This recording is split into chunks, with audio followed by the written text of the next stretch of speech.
Abi Kabshat al-Anmari radhiyallohu anhu Rasululloh sallallohu alayhi va sallamdan eshitganman shu gapni. Thalathun uqsimu alayhin va uhaddithukum hadithan fahfazuhu. Qal: ما نقص مال عبد من صدقة ولا ظلم عبد مظلمة صبر عليها إلا زاد الله عزا ولا فتح عبد باب مسألة إلا فتح الله عليه باب فقر. Rasululloh sallallohu alayhi va sallam 3 narsaga qasam ichib aytaman degan ekanlar. 3 narsani sizlarga gapiraman, sizlar shu 3 ta narsani men qasam ichib aytayotgan narsani ehtiyot qilib saqlab qolinglar. Birinchisi, banda qilgan ehson sadaqotlari bilan moli kamaymaydi. Men qasam ichib aytaman deyaptilar payg'ambarimiz sollallohu alayhi vasallam. Qilgan ehsoniga sadaqasini berayotgan bo'lsa, bergan ehsoni kamayib qolmasligiga men qasam ichaman deyaptilar. E'tibor beringda.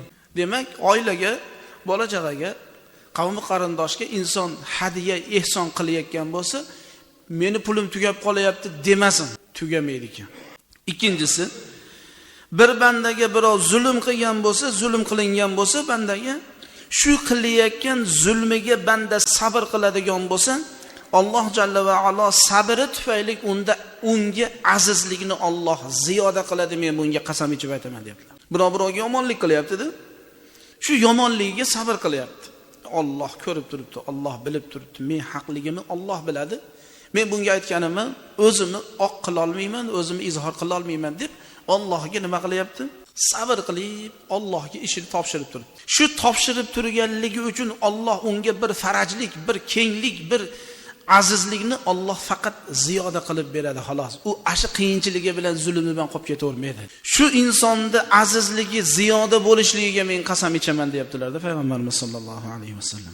Uchinchisi, bir so'raguvchi banda so'roq eshigini ochsa, o'ziga tilamchilik eshigini ochsa, Alloh jalla va alo muhtojlik eshigini u bandaga ochib qo'yishligiga men qasam ichaman.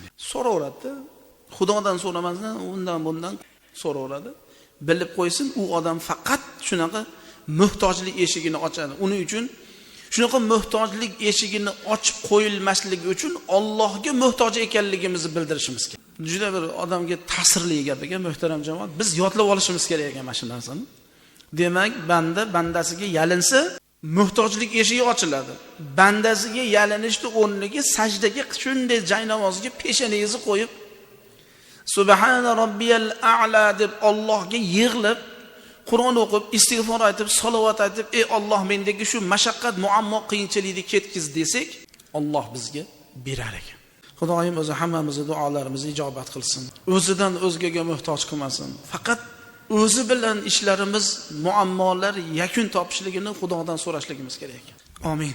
Parvardigor, hammamizni ham ibodatlarimizni, qabul duolarimizni ijobat qilgin. Niyatlarimizni sahih qilgin.